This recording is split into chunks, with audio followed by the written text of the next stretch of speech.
So ito po ang mensahe po na mula po sa Panginoon. Once again, samahan niyo po ako sa 1 Peter chapter 2. 1 Peter chapter 2 verses 4 to 10. So ito po yung ating passage na atin pong sinisiris sa pangatlong linggo. Ano po? So for the third time ay atin na pong pag-aaralan para po sa umagang ito. So 1 Peter chapter 2 verses 4 to 10. So ito po yung passage po natin. At kung nakita na po natin, tayo po ay sandaling tumayo para po sa pagbasa ng salita po ng Panginoon.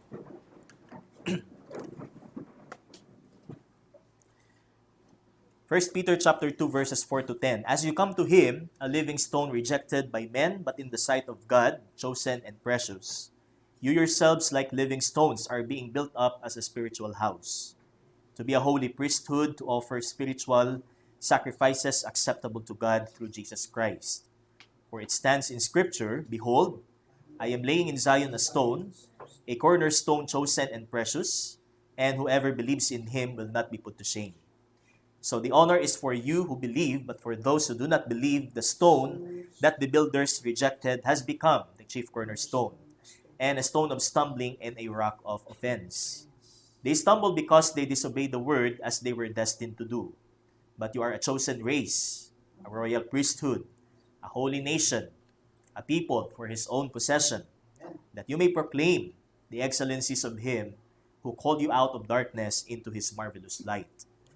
Once you were not a people, but now you are God's people.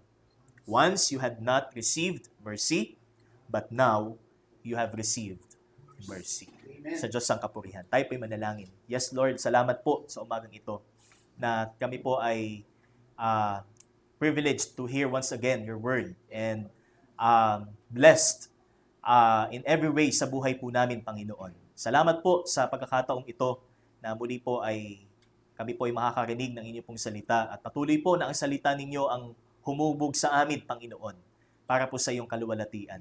Na make us useful, Panginoon, sa buhay na ito. Hindi lang po kami nagpapatotoo ng inyong pong pagpapala, kundi kami po ay maging instrumento din ng inyong pong pagpapala para po sa mga taong wala pa sa iyo, Panginoon. That we who were once outside of you, Panginoon, ngayon po na inyong pong sinama sa inyo pong kaharian, Panginoon. Kaya salamat po, pagpalain niyo po ang sandaling ito at itama po ninyo, Panginoon, ang amin pong mga isipan at ang amin pong motibo sa inyo pong mensahe na ipapahayag sa amin. At sa inyo pong tagapagsalita, patuloy niyo pong gamitin po lamang na instrumento para sa iyong kaluwalhatian. Salamat po, ito pong aming dalangin sa pangalan po ng iyong anak na si Jesus. Amen. Amen at amen. Makakaupo na po tayo, mga kapatid. So, for the third time, nais ko pong sabihin muli para sa atin na ang isang Kristiyano po is talagang mapalad. Ang isang Kristiyano po ay tunay na privileged na makalapit sa Panginoon. Unlike before, na kung saan nagkakaroon po tayo ng mga samut-saring paniniwala, opinyon, haka-haka, kung sino ang Diyos, kung ano ba ang Diyos, kung ano ba ang tamang paraan ng pagsamba sa Diyos, kung ano ba ang tamang kaisipan na dapat meron tayo pagdating sa Diyos. So, nalaman po natin that ipinahayag lamang po ng Panginoon ang kanyang sarili sa atin sa pamamagitan po ng kanyang natatanging kapahayagan. Not only through the general revelation that we know and that we see, kapag tayo po ay lumabas dito po sa ating bahay panambahan, we appreciate God's creation. We appreciate the power behind of the existence ng lahat ng mga bagay na nakikita po natin sa ating paligid, may buhay man o wala na may pakinabang sa atin. Ngayon, makikita po natin na hindi lamang po ito ang kapahayagang ginawa ng Diyos para sa atin. So ipinahayag po ng Panginoon ang kanyang sarili sa pamamagitan po ng kanyang salita at sa salita din po niyang ito, ipinakilala niya sa atin sino ang ating tagapagligtas at sino po ang magliligtas sa atin mula sa kapahamakang dulot ng ating kasalanan. At yan po ay ang ating Panginoong Hesus. At mula sa ating Panginoon, tinanggap po natin ang ating Panginoong Hesus at meron na tayong personal na relasyon sa Panginoon, taglay naman po natin ang lahat ng pagpapala mula sa Kanya. So that is in Ephesians 1, 'di ba? So lagi ko pong binabanggit ito pong Ephesians 1:3 that um, blessed be the God and Father of our Lord Jesus Christ, who has blessed us with every spiritual blessings in the heavenly places in Christ. So we have all spiritual blessings in Christ. So kung tayo na kay Kristo, taglay natin ang lahat ng ito. Kung wala tayo kay Kristo, kung hindi pa natin siguradong tayo ay may relasyon kay Kristo ng personal, hindi natin ma-assure na nadala po natin lahat ng mga pagpapalang sinabi po sa talata. At kung ngayon, sinasabi po dito na tayo po ay na kay Kristo na everything has become new. Lahat ay pawang naging bago, ang lahat ay pawang naging maliwanag sa atin sapagkat tayo dinala sa kaliwanagan ng ating Panginoon. So from the kingdom of darkness, God conveyed us into the kingdom of His Son, sa maliwanag ng Panginoon. At nakikita din po natin dito naman sa ating passage that not only that we are redeemed, not only that we are loved by God, ng tinatawag nating selfless and sacrificial na pag-ibig ng Diyos, makikita din po natin ang mga tinatawag po nating privileges na meron po tayo bilang isang Kristiyano. Unlike po sa ibang mga tao na wala pang Panginoon. Kaya ang ating pong pamagat ng ating mensahe is the spiritual privileges of God's people. So again, gusto ko pong banggitin muli na ito pong people of God, it doesn't mean that every people o lahat ng tao na nabubuhay sa mundong ito ay considered na tao po ng Panginoon, considered as the people of God, because the people of God here refers only to those who believe in Christ. So these are no other than the believers. Ito po yung mga mananampalataya na kung saan sinulatan po ni Apostol Pedro dito po sa aklat ng unang Pedro. So those who were predestined para sa Panginoon, those, sabi dito sa verse 2 or verse 1 ng chapter 1 is elect exiles of the dispersion and according to the foreknowledge of God in the sanctification of the Spirit for obedience to Jesus Christ and the sprinkling of His blood. So, lahat ng tinatawag na people of God na sinabi po dito sa ating passage is those who are elect, exiles, dispersed. So, nangalat. Marami pong dahilan kaya sila nangalat. But ang pinakamaliwanag po na dahilan dyan, it's because of their faith sa kanilang pananampalataya sa Panginoon. Kung makikita po natin way back in the book of Acts chapter 7, so matapos po na usigin at batuhin hanggang mamatay si Esteban, the martyr, the first martyr, Christian martyr, so nangyari po yung great persecution sa mga Kristiyano. At ang isa nga pong tao na nakabilang po diyan ay si Pablo mismo, na hindi pa nakakilala sa Panginoon noong panahon na yon. So ang pangalan pa niya is Saul, na naging Pablo. At matapos po kay Pablo, so umabot po sa punto na tumagal ng 200 taon ang persecution, ang tinatawag nating period of persecution sa mga Kristiyano noong panahon po na yon, hanggang natigil po yan for the meantime sa pamamagitan po ni Constantine. Di ba?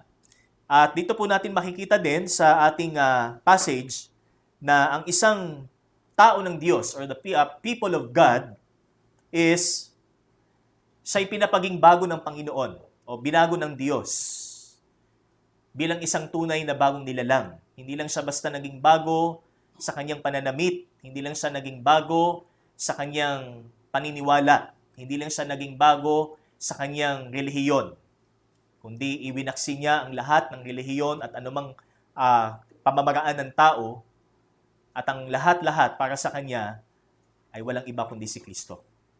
So ito po yung makikita po natin, isa pa, dito po sa ating passage. Ano po? That's why verse 4, as you come to Him. So our passage begins with, as you come to Him, a living stone rejected by men in the sight, but in the sight of God, chosen and precious, you yourselves like living stones are being built up as a spiritual house, to be a holy priesthood, to offer spiritual sacrifices acceptable to God through Jesus Christ. So, nagsimula sa ating paglapit sa Panginoon na buhay na bato na sabi dito, rejected by men, itinakwil So, hindi lang siya basta hindi pinaniwalaan, kundi siya ay itinakwil ng mga tao. At hindi lang basta mga tao, sabi po in the book of John, His own people. Ang kanyang mga tao mismo, kalahi, ay hindi naniwala sa Kanya. Hindi tumanggap sa Kanya. Di ba? And you yourselves like living stones. So unlike doon sa mga taong nireject ang Panginoon, kayo, sabi dito, kagaya ng mga batong buhay, so inihalin tulad po ang mga Kristiyano sa mga batong buhay na siyang bumubuo sa tinatawag po nating spiritual house o spiritual na bahay. Kung ating itatagalog. Pero ang ibig sabihin po nung spiritual house dito is the church o ang iglesia. Na ang iglesia ay hindi po nangangahulugang material. Ang iglesia hindi po nangangahulugang physical. Kundi ito po yung tinatawag po nating spiritual. Kaya ang sinasabi po diyan is tayo po ang bahagi ng tinatawag nating spiritual house. And ito po ay patuloy pang itinatayo ng ating Panginoon. So this is on progress. Ang church po is on progress. Hindi po siya ibig sabihin finished ng church. Doesn't mean na nagsimula ang Herald in the year 1989 tapos na ang Herald. No. The fact na tayo po ay nandito pa rin hanggang ngayon at sa mga susunod pa na henerasyon, kalooban po ng Panginoon, it's because nandito po, sinasabi po ng banal na kasulatan, ang Diyos ang nagtatayo. Ang Diyos po ang nagtatayo ng kanyang iglesia. At hindi po ang mga taong sinasabi nating mga naging haligi o naging bahagi ng iglesia. So, yun po yung makikita ho natin dito po sa ating talata. So, you yourselves like living stones are being built up as a spiritual house to be. So, this is ito po yung part na kung saan ay pinag-aaralan po natin. So, yung pong ating first point here is that we have the privilege of union with Christ. So, yamang tayo ay nakikiisa na sa Panginoon, nakikipag-isa sa Panginoon. So, nagsimula nung tayo po ay lumapit at hindi ho tayo nakakalapit sa Panginoon unless na talagang tayo po ay merong Santong Espiritu. Unless na tayo po ay binagkalooban ng Santong Espiritu at ng kaligtasan. Okay? So, as you come to Him, and you yourselves like living stones, so this is the outcome. Tayo po ay napabilang sa Kanyang spiritual na tahanan, that is the church. Next is the objective. So, ito po yung ating pangatlo, na sabi dito is to be a holy priesthood and to offer spiritual sacrifices acceptable to God through Jesus Christ. So, these are the two sub areas. Nung tinatawag po nating objective ng pagkasaserdote natin. Kasi ang tinatawag po ditong priests. So, para po sa kaalaman po natin, yung holy priesthood, of course, related yan sa mga saserdote o pari priests. Pero yung pong priesthood dito, hindi po ito yung priest na nakagisnan po natin dito ho sa ating bansa. Alam naman po natin that this country is, sabi ng marami daw ay the only, not Christian country, but Catholic. Catholic country, Roman Catholic country sa buong Asia. Pero ang idea po ng pariho kasi sa relihiyon na nakagisnan po natin is yung nakadamit ng mahaba, na puti, na nakikita po natin sa may unahan, sa altar. Nagbibigay ng mga homilya, nagbibinyag, nag-officiate ng ng mga kumpisa, kumpil, kinukumpisalan. Okay? So lahat 'yan. Karamihan po sa atin pinagdaanan po 'yan. Yung komunyon, yung magbibigay ng ostya. Yan. So yun yung idea po natin sa pari or priest. But dito po sa Biblia, ang priest, dito po sa passage po na ating pinag-aaralan, ay walang iba kundi ang mga Kristiyano o ang mga mananampalataya. So, paano naging isang pari o naging isang saserdote ang isang Kristiyano?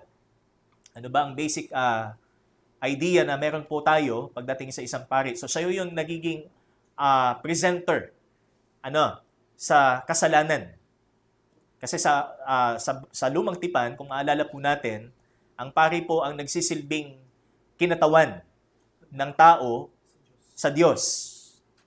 So siya yung nagiging kinatawan ng tao sa Diyos. Okay? Ang propeta naman, baliktad. Siya ang naging kinatawan ng Diyos sa tao. Okay? Yun po yung pagkakaiba ng saserdote at ng propeta. So, ang pari po, siya yung nag-represent sa tao para sa Diyos. Okay? In the Old Testament, so siya po yung nagpe-perform ng mga seremonya na nagpapakita ng debosyon, ng kagustuhan ng tao para sa kapatawaran ng kanilang mga kasalanan. So siya po yung nagpe-perform ng mga seremonya na mababasa po natin in the book of Leviticus, na ang lahat ng yan ay tumuturo sa Panginoon. So, being the fulfillment ng lahat po ng yan. So, dito naman sa New Testament or in the New Covenant, makikita po natin na tayo naman ang nagsisilbing representante. Hindi ho para sa tao, kundi para din sa ating sarili, para sa Panginoon. So, we present ourselves before God. Hindi ho ang pinipresent po natin is yung mga tao. Kasi, ang naging pinaka-representative ho is walang iba kundi si Kristo sa bilang katuparan po ng bagong tipan. Ngayon, sa mga Kristiyano, kaya ho tayo tinawag ng mga pari o saserdote is upang tayo po ay maging sakripisyo. Tayo mismo ang magiging alay sa Diyos. Hindi bilang isang alay ayon sa kagustuhan ng tao, kundi isang buhay na alay para sa Diyos. So magkaiba kasi yung alay noon at yung alay ngayon. Ang pag-aalay ngayon is pag-aalay bilang buhay. Okay? Noon, ang pag-aalay ay pinapatay. Di ba? Pag binasa mo natin sa Leviticus, pinapatay, pinatutulo ang dugo, sinusunog.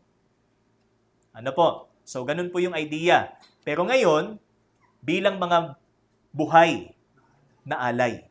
So, which is Romans chapter 12. So, ito po yung makikita natin na difference. Pero yung essence, when it comes to priesthood in both Old and New, ay iisa din. Kaya ito po yung makikita ho natin, meron tayong tinatawag na six basic characteristics ng priesthood in the Old Testament na merong relevance, okay, sa New Testament, believers spiritual privileges as priests. So, may kinalaman pa rin. Yung pong pagkasaserdote o pagkapari ng mga Levita sa lumang tipan sa pagkasaserdote ng mga Kristiyano sa bagong tipan. So, ano-ano po itong mga tinatawag nating characteristics nito? Na makikita po natin. So, first is priesthood is God's elect privileges. So, sino po ang nagtalaga na maging saserdote ang mga saserdote? Sino ang pumili sa mga pari para maging pari? I am not referring to the priests of religion, but ang sinasabi dyan is yung mga pari sa luma at bagong tipan. Ang Diyos. That's why sabi dito, priesthood is God's elect privilege. So, hindi ikaw ang pumili sa iyong sarili upang ikaw ay maging saserdote o pari.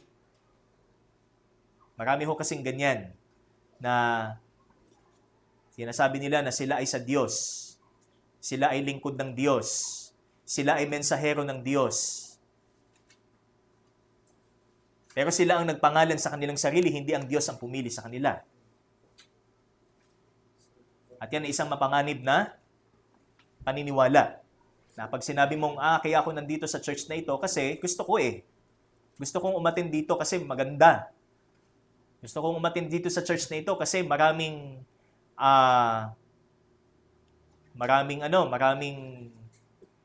pwede tayong gawin. Marami tayong pwedeng ministries na samahan. So, hindi po ganun. Hindi ho nakabase sa atin, sa condition po natin, kaya tayo nandito sa ating bahay panambahan. It's because of God. Ang Diyos po ang unang gumawa para ho tayo ay mapabilang sa iglesyang ito. Ang Diyos ang unang gumawa upang tayo po ay maging isang saserdote or priest. So we became priests by God's sovereign choice. Ano po? Kasi meron din pong katulad po sa relihiyon na kaya ho sila naging pari, it's because of their personal choice, vocation. So tinitingnan nila yung pari bilang isang bokasyon, occupation. Ano? Kasi bata pa sila, gusto na nila, na-expose sila sa relihiyon. Meron din naman na kaya sila nagpapari dahil sila ay pamilya ng pari. O pamilya sila na relihiyoso. Ano? Taong simbahan. Di ba? Pero dito makikita natin that first, priesthood is God's elect privilege. Ito ay isang pribilehiyo mula sa Diyos na kanyang ipinagkakaloob. Ano ho? Hindi po ito dahil required or ikaw ay worthy na maging isang saserdote. So, that's why the first word na maalala po natin dyan is that we are chosen. Tayo po ay pinili. Kung Kristiyano, it means that you are pinili. Hindi ka pinili para maging relihiyoso o ikaw ay maging isang taong ang tinitingnan mo ay yung sarili, but you are chosen para sa paggamit sa iyo ng Panginoon for God's use. And next is priesthood comes after God's cleansing from sin. Katulad po ng mga saserdote sa lumang tipan, hindi sila basta-basta pwedeng mag-perform ng anumang seremonya kung hindi sila mismo sasailalim sa paglilinis. So ganun din po ang nangyari po sa atin. So we underwent a spiritual cleansing done through the blood of Christ. Sa pamamagitan ng dugo ni Kristo, tayo'y pinapaging dalisay. Ano? Katulad nung kantang Pambata. Anong sabi doon? Ano nga yung kantang yun? Hinto. Yung hinto. Ano? Pinatawad ang kasalanan ko. Yan. Nilinis ako at naging bago. So, meron pang action yun eh. Ano ho?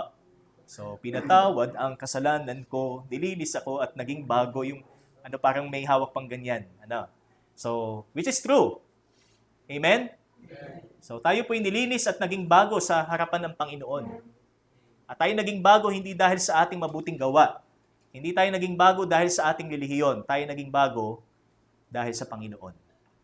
So, ang katuwigang taglay natin ay katuwigan ng Panginoong Hesus na siyang ibinihis po sa atin. Ano po?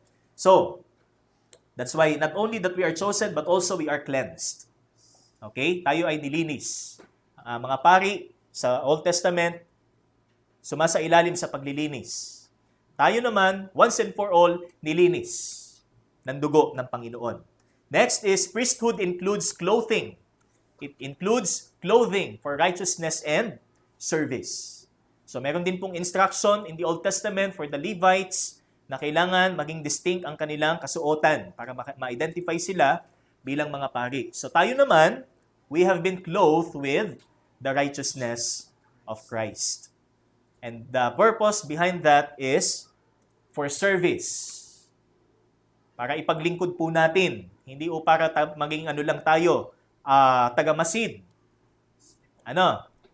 Physically present. Pero hindi ho tayo nagpa-participate sa mga gawain. Hindi tayo nagpa-participate sa mga ministries. But we have been clothed with righteousness of Christ for service.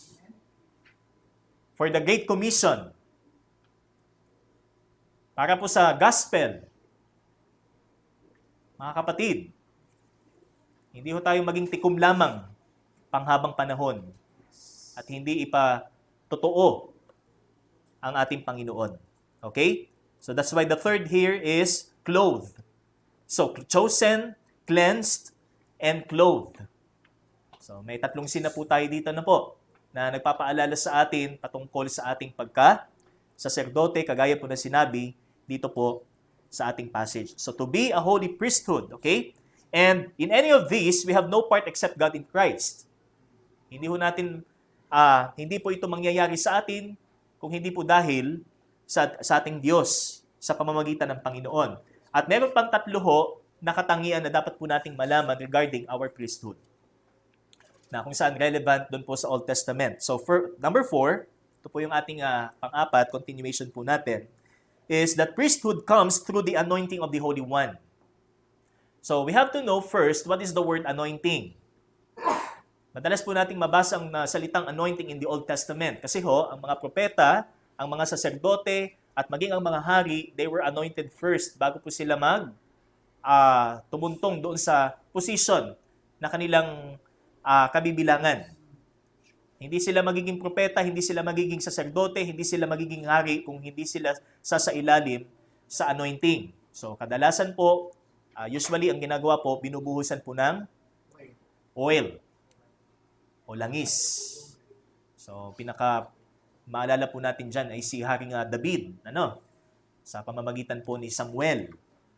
Hinanap ni Samuel sa mga anak ni Jesse kung sino yung itinakda ng Diyos na maging hari, susunod na hari, kapalit ni Saul. So, pinapila. Pero wala pa rin doon, sa hanggang doon sa sunod na tanong ni Samuel ay, meron pa po ba kayong anak diyan? Kasi mula sa panganay, dinala ni Jesse lahat ng kanyang mga anak. Ay meron pang isa, yun nandoon sa pastulan. Ay tawagin ninyo. Yan. So nangyari po. So si David po ang inanoint para maging hari. Okay? And in the Old Testament, makikita po natin. So puntahan po natin ang Leviticus, mga kapatid. Para may background po tayo. Leviticus chapter 8, verse 30. Okay? So, mas maganda po kung iipit po natin yung ating mga daliri, sa Leviticus. Huwag naman masyadong ipit. Masasaktan ho tayo niyan. Leviticus 8, verse 30, kasi mamaya babalikan din po natin ang Leviticus. Okay, sabi po dyan, Then Moses took some of the anointing oil and of the blood that was on the altar, and sprinkled it on Aaron and his garments, and also on his sons and his sons' garments. So he consecrated Aaron and his garments and his sons' garments with him. So hindi lang po si Aaron ang inanoint o pinahiran o binuhusan, hindi po pinahiran, binuhusan. Binuhusan din po ng langis ang mga kasuotan ni Aaron na gagamitin sa kanyang position bilang isang saserdote, at maging ang kanyang mga anak. So, sino po yung mga anak ni Aaron? Maalala pa po natin. Nadab, Abihu, Eleazar, and Ithamar. So, 4. And maging ang mga kasuotan ng kanyang mga anak. So, lahat po yan ay inanoint. So, bakit po kailangan pong magkaroon ng anointing? Because the anointing ceremony symbolizes divine empowerment through the Holy Spirit. Ito ay nagsisimbolo o sumasagisag o sumisimbolo sa pagbibigay ng kapangyarihan sa kanila. Sa pamamagitan ng Santong Espiritu. So that's the reason, that's why meron pong anointing ceremony. Parang may mga churches pa na nagpe-perform dito Pero alam naman po natin that mostly in the New Covenant, it's through the laying on of hands. So para dun sa mga itatalaga na, let's say, missionary. Diba? So yun yung ginagawa natin, laying on of hands. Pero meron pang ibang church na ang ginagawa nila is anointing mismo, sin langis. Hindi ko alam kung anong langis yun. Baka yun ay ano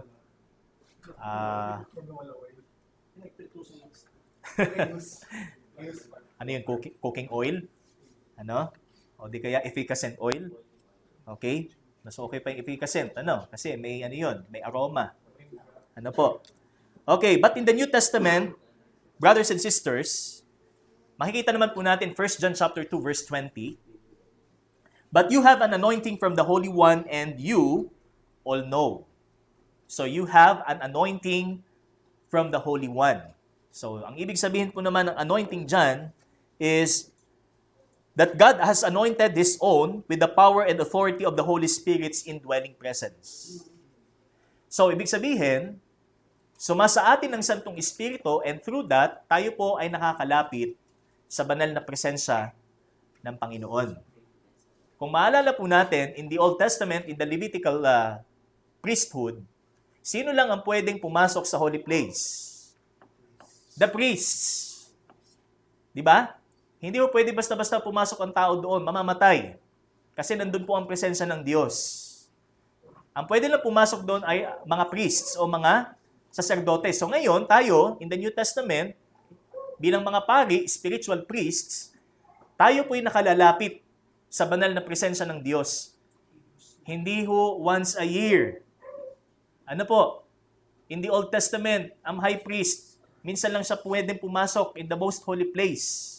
Ang priest, hindi ho sila pwedeng loitering, doon sa holy place. Merong specific na oras, specific na haba ng oras na kailangan silang nandoon. Hindi ho pwedeng kung kailan nila gusto pumasok, papasok sila. Hindi po ganun yon. May certain time, period. Ayon po sa instruction ng Diyos. Kung kailan sila pwedeng pumasok, ano ang dapat nilang gawin doon, kailangan din nilang lumabas. Samantalang tayo in the New Covenant, in the New Testament, every Sunday, every Wednesday, higit pa, sa 2 beses sa isang linggo, tayo nakalalapit sa banal na presensya ng Panginoon. At kahit tayo mag-isa, sa pamamagitan ng ating personal na oras sa Diyos, nakakalapit tayo in the holy presence of God. Without, sabi nga, walang balakid. Hindi ba pribilehiyo ito sa atin, mga kapatid? Na nagiginig ng Diyos ang ating mga kahilingan, ang ating mga panalangin, di ba? Bilang resulta ng kanyang pagliligtas. Bilang resulta ng kanyang pagpapawalang sala sa atin. So we have access, to God. So wala nang kung saan-saan pandadaan. Para kang pupunta ng munisipyo, meron kang taong gustong puntahan, kausapin, kung kanino ka pa ituturo. Samantalang ngayon, taglay ho natin ang direktang ugnayan sa Diyos. Yan po ang pribilehiyo po na taglay po natin bilang mga pari o saserdote. So we have the privilege of coming to God's holy presence unlike the believers, na kung saan ay wala silang pribilehiyong makalapit dito. Yan po ang kaibahan po natin. Kung tayo po'y tunay na nakakilala sa Panginoon, meron tayong pribilehiyo na anumang oras makalalapit tayo sa Diyos, anumang oras pwede tayong manalangin sa Panginoon. Halimbawa, 2:00 ng madaling araw, hindi tayo makatulog, pwede tayong manalangin sa Panginoon. Panginoon, hirap po ako makatulog, pero ikaw po ang aking kapahingahan. Amen? Amen. So, kapag tayo po ay anxious, depressed, ang Diyos, alam niya ang ating kalagayan. Alam niya ang ating sitwasyon. Okay? Unlike the believers, kahit paulit-ulit ang kanilang mga panalangin, ang kanilang mga petitions, pero walang garantiya na may mangyayari po sa kanilang mga panalangin because they were judged. So, the fourth C here is the word consecrated. And this kind of consecration is talagang masasabi po nating espesyal. Meron tayong access direkta sa Diyos. Anytime pwede tayong lumapit. Anytime pwede po tayong mag-draw near sa presensya ng Panginoon. Di po ba? Kung ikukumpara ho natin in the Old Testament, hindi ho basta-basta. Okay? So number 5, not only that we are consecrated and meron po tayong direct na pagkakataong makalapit sa Diyos sa kanyang presensya sapagkat nasa atin ang Santong Espiritu, priesthood requires a heart preparation for service. Hindi ho basta-basta ang maging saserdote. Mula pa nung lumang tipan hanggang sa bagong tipan. Why? Kung titingnan po natin muli ang Leviticus chapter 8 verse 33, okay, balikan po natin ang Leviticus. Sabi po dito, verse 33, "And you shall not go outside the entrance of the tent of meeting for 7 days until the days of your ordination are completed. For it will take 7 days to ordain you." So ano po ang instruction na ibinigay ni Moses kay Aaron at sa kanyang mga anak? Huwag kayong lalabas. Ano po? You shall not go outside the entrance of the tent of meeting sa loob ng 7 araw. So within the complex, ano po, ng lugar, templo, hindi sila pwedeng lumabas sa loob ng 7 araw until the day of ordination. So, ano po ang significance? Bakit ito ibinigay ng Diyos sa kanila? Sapagkat ang nais po ng Panginoon, kailangang iprepara nila ang kanilang mga sarili. Okay? Upang hindi sila maging polluted, okay, or contaminated sa kanilang pagiging pari. Dahil ang gusto ng Diyos is distinct, set apart. Di ba? Yun po yung essence ng sinabi ng Diyos na you shall be holy. Okay? Hindi lang siya holy in a behavior sense or behavioral sense, kundi doon sa Old Testament makikita natin na gusto talaga ng Diyos na maging distinct ang mga Levita, ang mga pari, na sila ang magiging kinatawan para sa Diyos. Okay? So sabi po dito, 7 araw. Pero, ano naman sa atin? So, isa ho sa magandang example po natin dito is no other than Ezra. Naalala po ba natin si Ezra? Si Esdras? Ezra chapter 7 verse 10, ano pong sabi doon? For Ezra set his heart. First, Ezra set his heart. Hindi ho agad-agad nag-aral, hindi ho agad-agad nagturo, hindi ho agad-agad isinagawa ni Ezra ang utos ng Diyos. First, he set his heart. Sabi nga, kanya munang pinaghandaan ang kanyang sarili. Kanya munang siniyasat ng mabuti ang kanyang puso. Baka kapag ginawa ko ito, hindi ako karapat-dapat sa Diyos. Baka kapag ginawa ko ito, ay talagang puksain ako ng Panginoon. Immediately. Ganun ho kaseryoso. Ano ho? Ang trabaho po ng pari nung Old Testament. So, kailangan nilang mag-stay in the tent of meeting for 7 days. So, si Ezra is naging example. Makikita ho natin, before, bago siya nagturo, bago niya itinuro yung mga statutes and instructions ng Diyos, the rules of the Lord, he set his heart first. Kaya ito yung tinatawag po nating preparation ng ating puso. Okay? So, in the New Testament, ito naman po ay inhalimbawa po ni Apostle Paul. Kung maalala po natin in Galatians chapter 1, verse 15, "But when God who had set me apart even from my mother's womb and called me through His grace, was pleased to reveal His Son in me that I might preach Him among the Gentiles. I did not immediately consult with flesh and blood, nor did I go up to Jerusalem to those who were apostles before me, but I went away to Arabia and returned once more to Damascus." So si Pablo, ano pong ginawa niya? Hindi siya agad-agad pumunta sa Jerusalem. Nandun na yung anticipation niya na pag siya'y pumunta agad ng Jerusalem, ay talagang magugulantang yung mga apostol. Kasi, ito yung umusig sa atin nun . Ito yung mga nagpa-aresto dun sa mga kasamahan natin . So talagang mabibigla sila na, tapos ang kanyang ipinapangaral ngayon ay tungkol na sa atin, tungkol na sa ipinapangaral din natin, iisa rin. Paano nangyari ng ganun na lamang, ng ganun kabilis? Kaya sabi ni Paul, ako'y pumunta muna sa Arabia. Ano po? Bago siya bumalik o pumunta ng Jerusalem. So, that is what we call the heart, sabi nga, preparation ng ating puso. Bago po natin gawin ang isang mahalagang misyon, bilang isang lingkod ng Diyos, o bilang isang pari ng Diyos, ihanda natin ang ating mga puso. Tama ba ang aking puso para gawin ito? O baka maagaw ko ang luwalhati na dapat ay sa Diyos kapag ginagawa ko ito. Yan dapat ang maging kaisipan po natin kapag tayo po ay nagpapagamit sa Diyos. Ang lagi nating isaisip, tayo ay instrumento ng Panginoon lamang. Ano po? Huwag nating aatin ang bawat oportunidad na ipinagkakaloob sa atin. Huwag nating ariing parang tayo ang star of the show.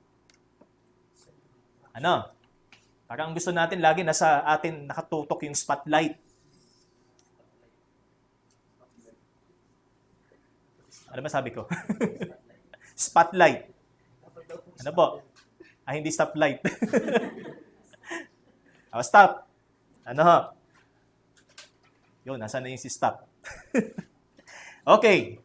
So sabi dito, he went away to Arabia and returned once more to Damascus. So bago siya pumanhik, sa Jerusalem, bago siya pumunta ng Damascus, pumunta muna siya sa remote area. Okay? Kaya maganda rin po yung application sa atin.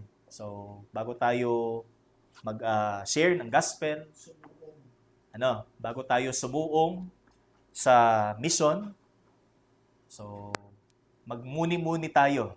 Pero hindi naman yung pagmumuni kagaya ng isang unbeliever. So, pagmuni-munihin po natin yung seriousness ng ating gagawin. At yung gawain na talagang tingnan po natin siya bilang gawain ng Diyos, hindi gawain ng tao. Ano po? Kaya pagka lagi po nating ginagawa yung atin pong evangelism, yung atin pong yung ating Bible studies, so by family, by pair, one na Bible study.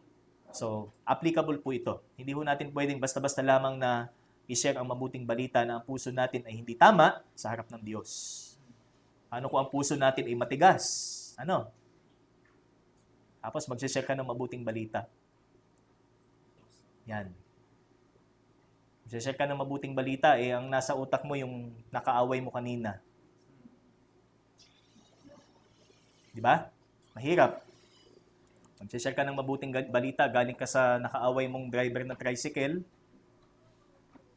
at sinabihan mong hahampasin mo ng Biblia. So, hindi po tama. Ano po? So, tingnan natin seriously ang priesthood na meron po ang bawat isa. So, Paul, having all the requirements to be a spiritual priest of God, went away for a long time of heart preparation before service as an apostle of Jesus Christ. Brothers and sisters, are you taking your time to prepare before entering the ministry? Tayo ba'y sumasandali para ihanda ang ating mga puso sa isang tabi? Sabi nga, sumasandali muna tayong tumitigil at inihanda po natin ang ating puso bago tayo pumunta sa gawain. O basta lang tayo papasok sa gawain ng Diyos na ang puso natin ay hindi pa tama. So ito po ang isa pang magandang paalala sa atin. Not only that we as priests, spiritual priests, are commissioned. Okay? And we are commissioned to prepare first our hearts for service. Hindi service agad. Bible study agad. Hindi yun yung hasty, decision.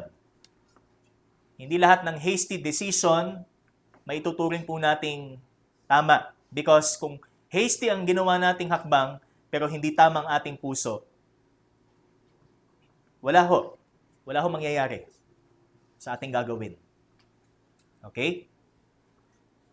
So that is the fifth, okay? That's why this is seriously isang hamon para sa atin. This is a challenge talaga para po sa atin. Kasi ang talagang tinatanong dito yung sarili po natin. Puso. Alam naman po natin pag ang Diyos na, wala ho tayong maitatago. Ano? Maitatago man natin yan sa mga taong sinisiran po natin, o mga taong malapit sa atin, pero hindi po natin maitatago sa ating Panginoon. And last, number 6, priesthood requires obedience. Kagaya po ng instruction ng Diyos para po sa mga Levita, na lahat ng kanyang mga utos, lahat ng kanyang mga instruction gawin nila ng tama.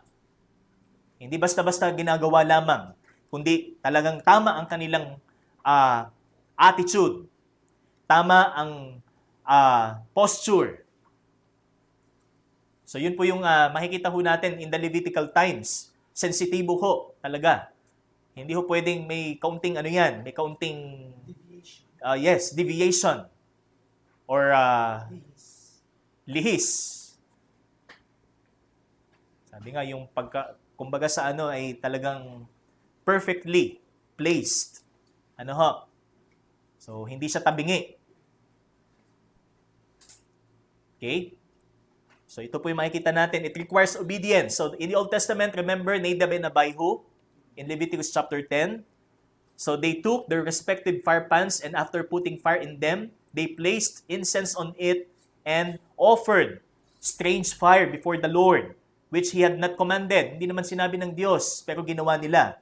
At ano po ang nangyari sa kanila? Yung apoy na kanilang inalay sa Diyos, siya ding tumupok sa kanila, na kanilang ikinamatay. Sapagkat hindi sila sumunod sa Diyos. Bagamat nag-perform sila ng seremonya, so nagsunog sila ng kamanyang, sabi dito, but fire came out from the presence of the Lord and consumed them, and they died before the Lord. Then Moses said to Aaron, it is what the Lord spoke, saying, by those who come near me, I will be treated as holy, and before all the people, I will be honored. Again, sino mang lumalapit, sabi po ni Moses kay Aaron, by those who come near me, I will be treated as holy. Dapat ituring nilang akong banal. Sa kanilang ginawa, hindi nila ako itinuring na banal. At ano nangyari sa kanila? Tinupok sila ng apoy. So, disobedience. That's why disobedience has no place in the ministry.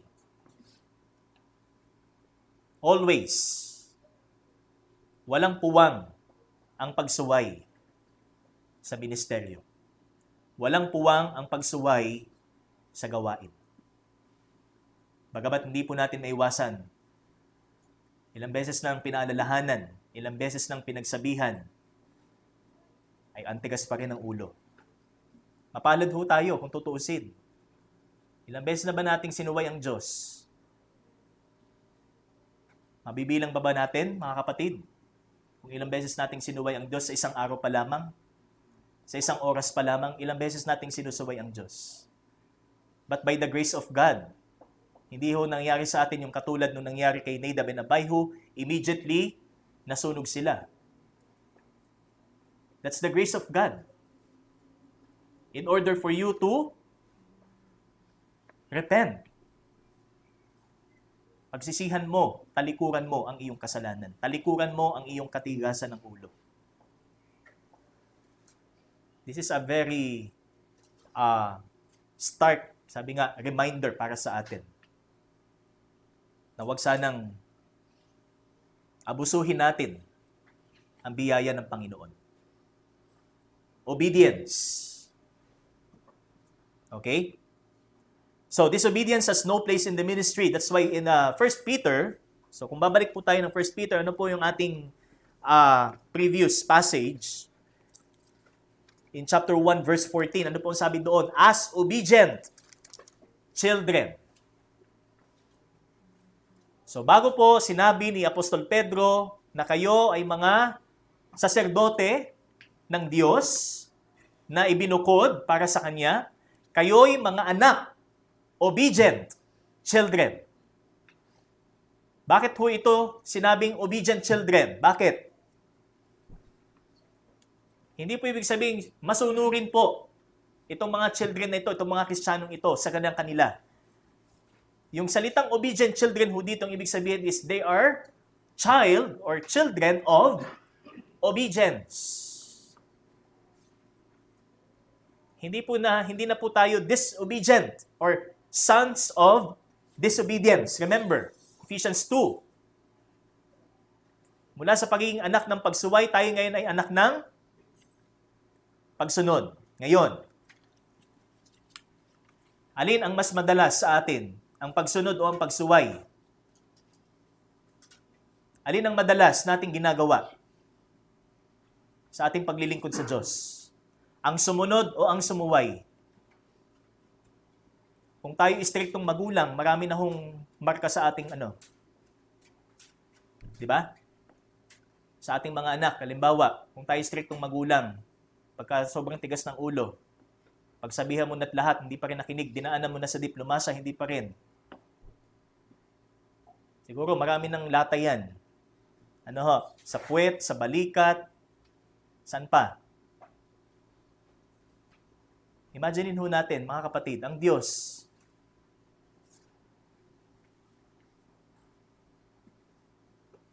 Nagtitimpi ho ang Panginoon. Huwag nating hintayin ang tinatawag nating scourging.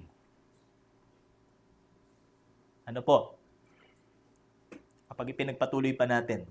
Obedient priests have a high regard for God's work, walks genuinely with God, and have an impact on sinners as messengers of the Lord. So ang mga masunuring saserdote, they have a high regard for the Word of God. So mataas ang kanilang pagtingin sa salita ng Diyos. Mataas ang kanilang paggalang, hindi lamang sa salita ng Diyos, kundi sa Diyos ng kanyang salita. The God of the Word. And He walks genuinely with God. Siya'y lumalakad. So we know that the word walking means obedience. Hindi ho yan literal lang na paglakad. Ang ibig sabihin yan, namumuhay ka ayon sa kalooban ng Panginoon. At merong impact ang iyong buhay sa mga makasalanan bilang kanyang messenger o mensahero. So, mas magiging effective ho tayo sa ating gospel sharing kung mismo ipinapamuhay po natin yung ating sinishare sa kanila. Amen? Hindi lang ho basta tayo salita ng salita. Hindi lang ho tayo basta lang nagsishare. We must prepare ourselves. Tama ba ang puso ko sa aking isishare? Tama ba ang aking puso sa harapan ng Diyos? So, mas magiging sensitibo po tayo sa ating pagmimisyon or sa ating paglilingkod. Isa ho nating cross-reference po dito, mga kapatid, is in the book of Malachi chapter 2.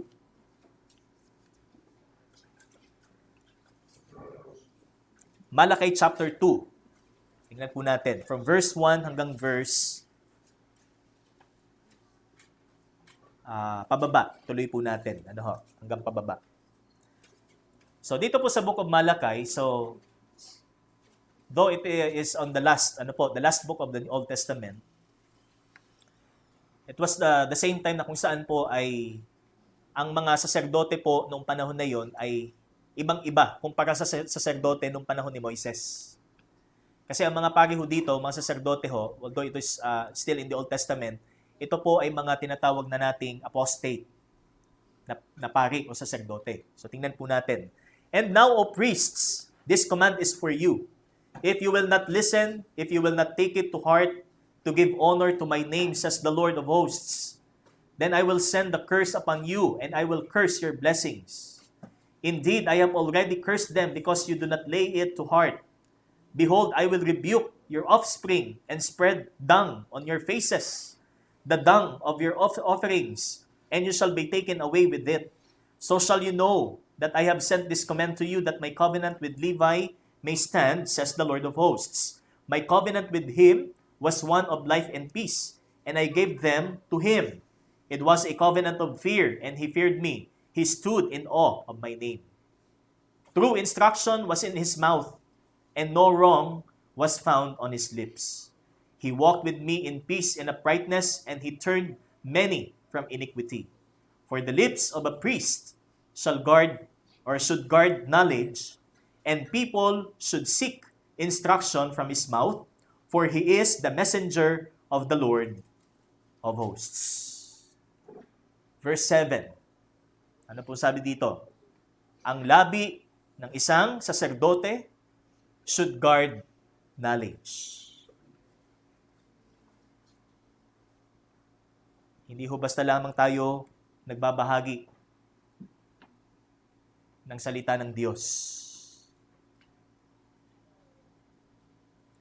And people should seek instruction from his mouth, for he is the messenger of the Lord of hosts. Kaya hindi ho biro ang maging isang saserdote. Hindi ho biro ang maging isang pari. Ang ibig sabihin po ay tayo, mga Kristiyano. Sapagkat seryoso po ang Diyos sa kanyang pagpili sa atin. Bakit hindi tayo maging seryoso sa pagkapili sa atin? Bakit hindi tayo maging seryoso sa tawag sa atin ng Panginoon? Na tayo maging set apart, holy, una sa Panginoon, ikalawa sa mga tao. Yan po ang kahulugan ng pagiging pari o saserdote ng mga Kristiyano. So, here are the essential earmarks of the spiritual priests of Christ. First is that he is sovereignly chosen by God. He is spiritually cleansed through Christ. He is especially clothed with Christ's righteousness. He is spirit-empowered and consecrated to dwell in God's holy presence. He is seriously commissioned for service, kaya kailangang iprepara natin ang ating puso ng mabuti.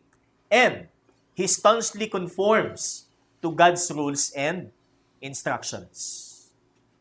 Hindi siya tossed to and fro sa pagsunod sa mga panuntunan at batas ng Diyos o ng Panginoon. So ito po ang tinatawag nating essential earmarks or characteristics ng tinatawag po nating spiritual priests na sinasabi po ni Apostol Pedro na walang iba kundi po ang mga Kristiyano. Kaya mga kapatid, tayo ba'y mga saserdote ng Panginoon? Hindi na lahat ay sumagot. Natakot na yata sa hamon. Ano? Pero ito po ang hamon sa atin. Ipamuhay natin ang pagiging saserdote. Hindi lang ho tayo participative or actively na nagpa-participate tayo sa gawain, but see to it na sa ating pakikiisa, tama ang ating puso. Tama ang ating isip.